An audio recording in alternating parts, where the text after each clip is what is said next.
భారత ఆయుధ సంతతిలో మరో కీలక ముందడుగు పడింది. పాకిస్తాన్ చైనాతో ప్రమాదం పొంచి ఉన్న నేపథ్యంలో రక్షణ రంగాన్ని మరింత బలోపేతం చేసే దిశగా దూసుకెళ్తుంది భారత్. ఇప్పటికే S-400 డిఫెన్స్ వ్యవస్థ, బ్రహ్మోస్ క్షిపణులు కలిగి ఉన్న భారత్ తాజాగా మరో సంచలన నిర్ణయం తీసుకుంది. రక్షణ శాఖ 5వ తరం యుద్ధ విమానం తయారీకి కేంద్ర రక్షణ శాఖ మంత్రి రాజ్నాథ్ సింగ్ గ్రీన్ సిగ్నల్ ఇచ్చారు. Advanced medium combat air craft AMCగా పిలిచే ఈ 5వ తరం యుద్ధ విమానాన్ని మేక్ ఇన్ ఇండియా, ఆత్మ నిర్భర్ భారత్ స్ఫూర్తితో పూర్తిగా స్వదేశీ సాంకేతికతతో నిర్మించనున్నారు. ఏరోనాటికల్ డెవలప్మెంట్ ఏజెన్సీ ADA పర్యవేక్షణలో ఈ 5వ తరం యుద్ధ విమానం నిర్మాణం కానుంది.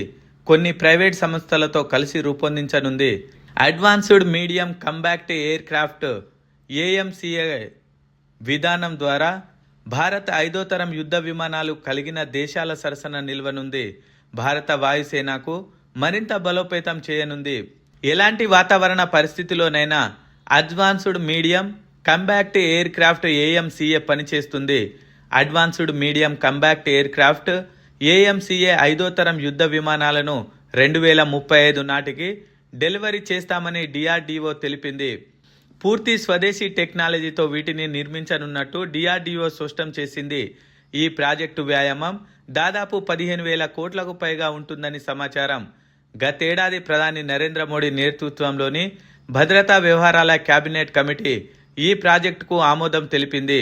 ఈ 5వ తరం యుద్ధ విమానం స్టెల్త్ టెక్నాలజీతో నిర్మితమవుతుంది. శత్రు దేశాల్లోనికి లోతుగా చొచ్చుకుపోయే సామర్థ్యం కలిగి ఉంటుంది.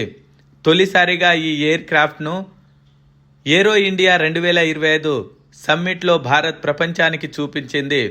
ఆర్టిఫిషియల్ ఇంటెలిజెన్స్ AI సహాయంతో దీన్ని రూపొందించేందుకు కసరత్తులు చేస్తున్నారు. AI ఆధారిత ఎలక్ట్రానిక్ పైలట్, నైట్ ఆధారిత ఆయుధ వ్యవస్థ వంటి ప్రత్యేకతలు ఈ విమానం సొంతం. 25 టన్నుల బరువు ఉండే ఈ విమానాన్ని మానవరహితంగా UAV పని చేసేలా తయారు చేశారు. ప్రాజెక్టు వ్యాయామం దాదాపుగా 15,000 కోట్లకు పైగా ఉంటుందని సమాచారం.